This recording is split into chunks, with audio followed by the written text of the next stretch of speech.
about 8 years ago, I started working with the folks at the Cleveland Film Commission about trying to come up with the film tax credit. It wasn't until the commission hired a gentleman named Ivan Schwartz that they really truly kind of got a lot of impetus and began to help them provide a current tax credit. The first year that we did the tax credit was in the year 2010 and 2011. That was a $30 million tax credit. 20 million was in the first year and 10 million in the second year. In this current biennium, we have 10 million scheduled in each year. And the great thing is that it's been such a successful program, we've run out of tax credits. And we compete with 37 other states on tax credits. And most recently, Michigan, probably the state we compete with the most. The state we were able to benefit and take the Avengers and ILX Cross. And the third one was, there was a third movie that we were able to acquire, and I can't think off the top of my head, but because of the fact that they had a little drop in that they didn't have any tax credits available, so we swooped in and were able to do that.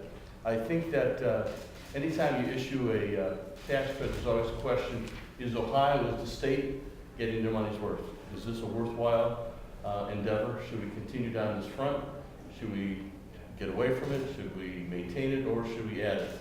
And we're delighted today that we have, instead of anecdotal evidence, talking to a bunch of people that will say, oh yeah, well, my restaurant did great, or my hotel did great, or I had a whole bunch of my people that I know went to work as crew members. What we were able to do is have the great benefit of having Cleveland State University provide us with a very, very thorough evaluation of the film tax credits and how it's affected the state of Ohio. And so, with no further ado, I'd like to introduce Candy Klaus, who is the author of that study. Candy, would you please come up and maybe you can give us a quick overview? Absolutely. You don't know. You'll do it there. Thank you. Thank you, Senator Patton. Thank you, everyone, for coming today. As he said, my name is Candy Klaus, and I'm with the Center for Economic Development at Cleveland State University in the Levin College of Urban Affairs.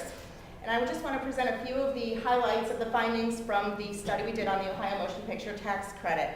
The first item I want to note is that the study showed that the tax credit leads to a positive return on investment for Ohio's economy. For each dollar that the state invests, $1.20 is returned to the state economy. That means not only is that original dollar returned, but an additional 20 cents on top of it. Of the 27 projects that shot in Ohio and took advantage of the tax credit, they generated an estimated economic impact of 1,143 full-time equivalent jobs with a household income of an additional $35.5 million. In addition, the estimated output, which is the value of the goods and services that were produced, valued at $113 million. The value added impact, which is the output less the intermediate goods and services, valued at $64.2 million. The businesses that benefited from the productions were not just in the film industry. Local companies throughout the state profited from these recent productions, including places like Commonwealth Lumber, CD Enterprises Cleaning Company, Diamond Services Environmental Cleanup, and Kathy's Pastry Shop. These businesses all made sales both directly and indirectly due to the filming that took place in the state of Ohio. Also, on average, occupations in the film industry pay higher wages than the average wage of Ohioans. Film industry occupations pay on average $43,535 annually, while all industries across Ohio pay on average $40,890. Again, these findings show a positive return on investment for the state of Ohio through the Ohio Motion Picture Tax Credit. Thank you very much. Candy will be available at the conclusion when we take questions if there are any. And at this time, I'd like to ask my colleague, Representative Mike Dovilla, please join me up here for a moment. We are going to be simultaneously introducing legislation, both the House and the Senate, companion legislation.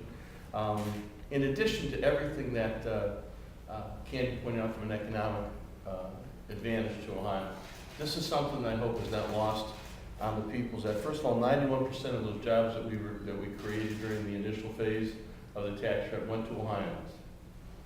When you think of the young people of Ohio, I think of the young people of Ohio as our greatest natural resource. And so many young people who want to get in this industry choose to leave Ohio to go to California or other states such as Louisiana that make an awful lot of films, a lot more than 37 projects that we did here. This gives us an opportunity to create an industry, to create jobs, full-time jobs, to allow Ohio to maintain some of our greatest natural resources, those people, those young men and women who want to be in this industry but want to stay in Ohio. And that's one of the side effects that cannot be overlooked, and one of the things that I know for sure that I'm excited about. So with no further ado, I want to give the opportunity to my colleague, Mike Dovilla. Representative Dovilla, please. Thank you, Senator Patton. I want to thank the senator, my state senator, for his leadership on this issue over the last several years. I'm State Representative Mike Dovilla from the 18th Ohio House District in the southwest portion of Cuyahoga County. And I want to thank the senator for his leadership on this and on legislation that I believe will have a profound economic impact across our state and on Greater Cleveland in particular. Candy mentioned very eloquently the positive return on investment that Ohio has realized from the existing film tax credit, and more particularly its impact on local businesses. As a small business owner in Northeast Ohio myself, I know how difficult the last few years have been. In fact, this past January, I hosted a job summit in Strongsville, which attracted restaurant owners, retail merchants, and construction and building and trade workers, among others. One of the themes that underscored our dialogue that morning was the importance of sound economic policies that provide some degree of uncertainty in what we all know is often an uncertain marketplace. We all know that industry does not simply appear in state. It takes a commitment by our elected officials to ensure sound public policy is in place to create a stable environment in which industries can flourish, create jobs, generate new and better opportunities for the residents of our state to prosper. Over the last 15 months, as many of you know, we've taken decisive action here in the General Assembly, and the governor has joined with us, and the result has been 82,000 new jobs here in the state. Now is not the time to be telling the film industry that Ohio is not open for business. Now is the time that we step up to the plate and demonstrate that we are committed to continuing to foster an environment for job creation that will support this particular industry and the myriad industries that support it. And I'd like to highlight just 3 additional examples in Northeast Ohio of what I believe are pretty significant success from the recent film production there. Fast Signs, a local female-owned franchise, saw a $40,000 increase in revenue, which led to 9 staff members working overtime. Michael Simon's Restaurants, and I'm a foodie who enjoys those quite a bit. There's one in my district in Strongsville. They realized about a $15,000 increase in revenue, concentrated mainly at Lola down on East 4th Street. And they often kept their doors open to accommodate additional activity by actors and production crews who were there late in the evening. And the Teamsters called back over 100 members who were on unemployment back to making union wages. And one member was even able to save his house from foreclosure because of the new work that this tax credit and this particular industry offered. More jobs, more economic development, more working families earning a living wage. All great things for our state. And as I pointed out with greater and greater frequency recently, as depicted on our state seal, the sun is starting to come up once again in Ohio.